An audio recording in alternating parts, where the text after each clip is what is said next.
Video में हम बात करेंगे भारत में एक गलतफहमी है। सरकार का मतलब अक्सर लोग समझ लेते हैं प्रधानमंत्री, मुख्यमंत्री, सांसद और विधायक, लेकिन ऐसा नहीं है, क्योंकि संविधान का आर्टिकल 12 ये कहता है हर वो संस्था भारत में स्टेट है आपके अधिकारों को किसी न किसी रूप से प्रभावित करती है, अधिकारों को बचाती है या कहीं न कहीं आपके अधिकारों की रक्षा कर। अब हम देखेंगे कि आपके मन में आज तक ऐसा चलता होगा कि बिहार और यूपी, राजस्थान और दिल्ली यही सब स्टेट है, तो मैं कहता हूँ नहीं, आप जहाँ रहते हैं इसके चारों तरफ जो चीज़ है ये सभी स्टेट है जो आपके अधिकारों को प्रभावित करती है।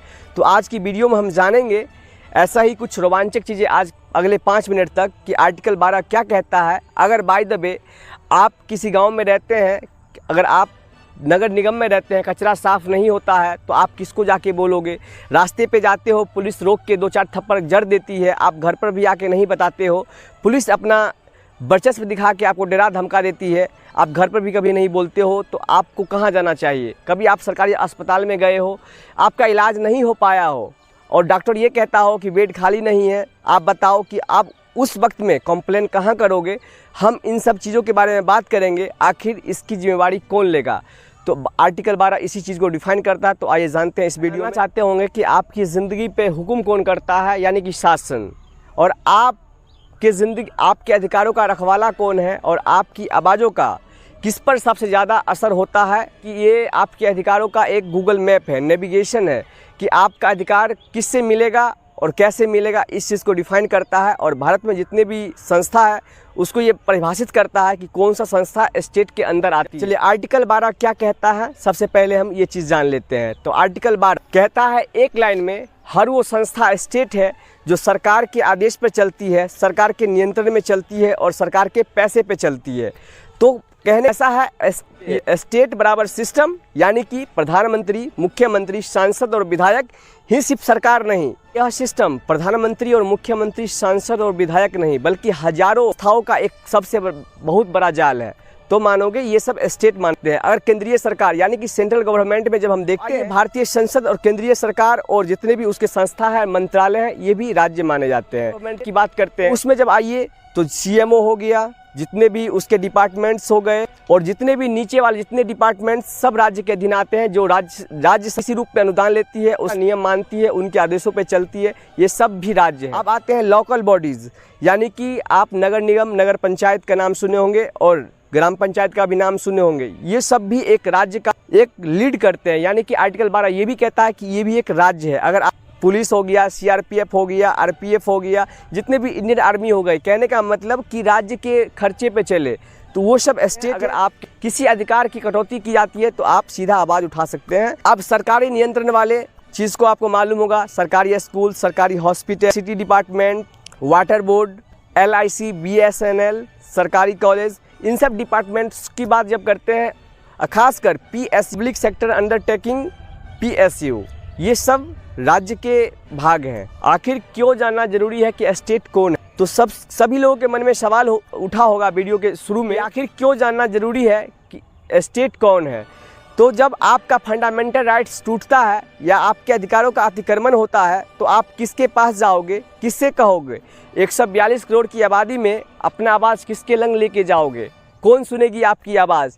तो इसलिए जानना जरूरी है कि जब आपके अधिकारों का उल्लंघन हो, अतिक्रमण हो, तो आप किसके पास जा सकते हो भविष्य में और अपने अधिकारों की मांग कर सकते हो और राज्य को ये जिम्मेवारी लेनी पड़ेगी और कोर्ट में उनको जवाब देना भी पड़ेगा। आपको यह पता नहीं कि आपके अधिकारों की लड़ाई के लिए आपको जाना कहाँ है, तो भारत जैसे देश में आपको आपके अधिकारों की लड़ाई अधूरी रहे। आखिर हम आर्टिकल 12 के थ्रू हम यह रियलिटी भी चेक करेंगे समाज के अंदर कि सच में आज आपके समझ, आपके आसपास में आर्टिकल 12 से जुड़ी हुई घटनाएं कभी घटी है या नहीं है। आप एक बार अपने जीवन से रिलेट करके आप ज़रूर देखना इस वीडियो। कभी आप घर पे हो, कभी आपका बिजली बिल गलत आ गया हो, तो आप सोच के देखो क्या बिजली बिल की लड़ाई आप किससे लड़ोगे? आपकी बिजली बिल बहुत ज़्यादा आ गया है, आप ये मानो आप जिस सोसाइटी में रहते हो वहाँ कचरा साफ़ नहीं हो रहा है, तो आप बताओ इसका कंप्लेन कहाँ दोगे? अगर आप हॉस्पिटल में गए हो, वहाँ आपको धक्के मार के भगा दिए गए हैं सरकारी हॉस्पिटल से, इलाज नहीं किया गया है, इसकी कंप्लेन आप कहाँ करोगे? रास्ते में गए हो, पुलिस 2-4 थप्पड़ जकड़ दिए हैं और आपको पकड़ के ले भी गई है और आपको बोला भी नहीं गया है कि क्यों पकड़ा गया, क्यों मारा गया, तो आप सोच के देखो, इन सब परिस्थिति में आपकी अधिकारों की जो रक्षा करती है आर्टिकल 12, क्योंकि आपको मालूम है कि हॉस्पिटल बराबर सिस्टम, यानी कि स्टेट, हॉस्पिटल भी एक स्टेट है, क्योंकि उसका एक वर्क जो है एक पब्लिक फंक्शन वर्क है, यानी कि लोगों से जुड़ा हुआ काम करता है, जिस वजह से उसको भी सरकार एक राज्य की श्रेणी में रखता है, उसे स्टेट का दर्जा है कि स्टेट के जो 5 मापदंड में कोई एक भी क्राइटेरिया को पूरा करता है तो उसे सरकार स्टेट मानती है। तो आम जनता जो है वो सरकार के खिलाफ लड़ती है, लेकिन ये जरासर गलत है, क्योंकि जनता नाम सिस्टम होना चाहिए, क्योंकि सरकार कोई एक चीज़ नहीं, सरकार हजारों सिस्टमों का जाल है।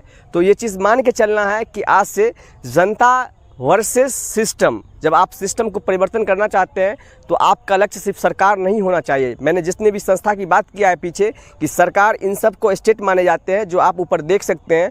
फिलहाल आप इतना आगे से ख्याल रखना है, ये सारे चीज़ स्टेट है, आप किसी एक संस्था को आप इसके जिम्मेवार नहीं ठहरा सकते हो। आप लोगों के मन में एक सवाल उठा होगा, क्या प्राइवेट सेक्टर कब स्टेट बन जाती है या सरकार? आपके मन में सवाल उठा होगा तो हाँ, प्राइवेट हॉस्पिटल और प्राइवेट कॉलेज ये सब भी स्टेट हैं, क्योंकि इन सब क्राइटेरिया को पूरा करता हो, अगर वो सरकार के नियंत्रण में हो, सरकार के आदेश पे चलता हो, या वह 90 या 100% सरकार से फाइनेंशियल सपोर्ट लेता हो, या वह पब्लिक फंक्शन करता हो, तब ये सब स्टेट माने जाते हैं। तो हम बात करते हैं राइट्स टूटने पे स्टेट की क्या जिम्मेवारी बनती है। तो संविधान कहता है आर्टिकल 226, अगर आपके जो अधिकार हैं वो टूटे हैं या कहीं ना कहीं कम किया गया, अतिक्रमण किया गया हो, कि आप सीधे हाई कोर्ट जा सकते हो। आर्टिकल 32 ये कहता है कि आप सीधे सुप्रीम कोर्ट जा सकते हो।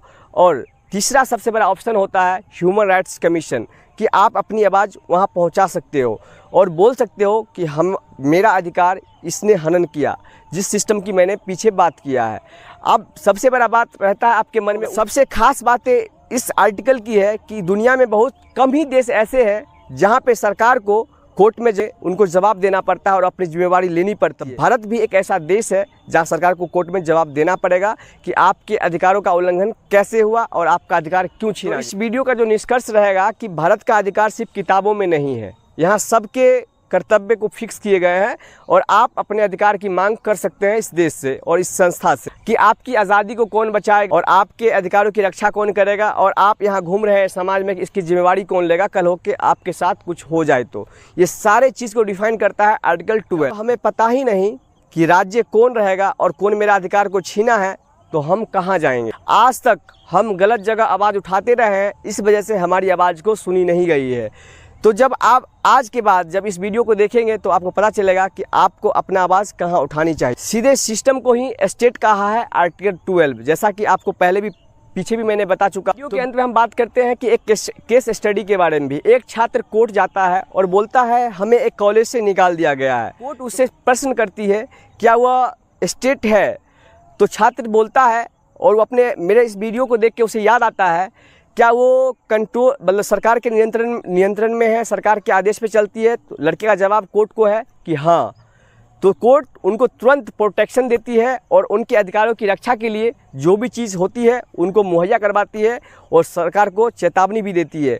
तो कहीं ना कहीं आपको इस वीडियो को देख के ये ख्याल आया होगा वाकई में कि सच में कोर्ट कितने अच्छे हैं आज भी भारत के, कि जुडिशरी सिस्टम पे आज भी कोई सवाल नहीं उठा है। तो आपको इस लोकतंत्र को बचाना है तो आपको अपने अधिकारों की लड़ाई लड़नी पड़ेगी। और अभी तक मैं शायद लगता है मुझे कि आपने वीडियो को लाइक नहीं किया है तो ज़रूर लाइक कर दो और प्लीज़ शेयर ज़रूर करो अपने दोस्तों के साथ, क्योंकि आपके दोस्त के पास भी अगर आर्टिकल 12 के थ्रू जानकारी नहीं होगी कि स्टेट कौन है और कहाँ आवाज़ उठानी चाहिए, तो आप इस वीडियो को अपने दोस्तों के साथ ज़रूर शेयर करो, क्योंकि हर एक भारतीय का उतना ही अधिकार है इस आर्टिकल को जानना, कि हर एक नागरिक का भारत में जितने अधिकार है कि उनको ये अधिकार मिले और अपनी बातों को सामने रख सके और सरकार से सीधी सीधी बातें कर सके। तो हम मिलते हैं किसी अगली वीडियो में। अगर वीडियो आपको अच्छी लगे तो प्लीज़ लाइक शेयर कमेंट करना मत ही भूलिएगा, क्योंकि कमेंट का इंतजार होता है। और लास्ट में ये 5 क्वेश्चन जो आपको स्क्रीन पर फ्लैश होते हुए दिख रहे होंगे, इसका कमेंट बॉक्स में आप आंसर ज़रूर लिखना, क्योंकि मेरा आंसर कमेंट बॉक्स में आपको मिल जाएगा टॉप पे। तो फिलहाल दीजिए इजाज़त। जय हिंद, जय भारत।